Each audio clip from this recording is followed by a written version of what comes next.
You ask Tiger to calculate. This deals with finding the midpoint between 2 points. The midpoint between the 2 points is -16.5, -9. Let's solve it step by step. Plot the 2 points and calculate the midpoint using the formula. The coordinates of point 1 are, x1 equals -11, y1 equals -16. The coordinates of point 2 are, x2 equals -22, y2 equals -2. PM represents the midpoint of the 2 points.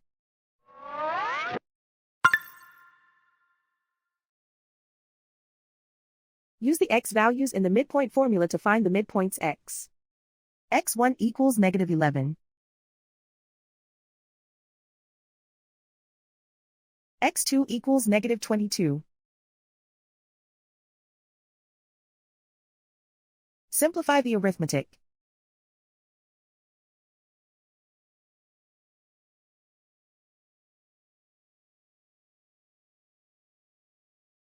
Use the y values in the midpoint formula to find the midpoints y. y1 equals -16. y2 equals -2.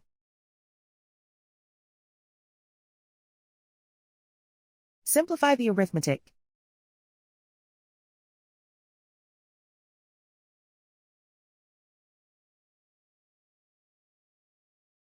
And so, the midpoint is -16.5, -9.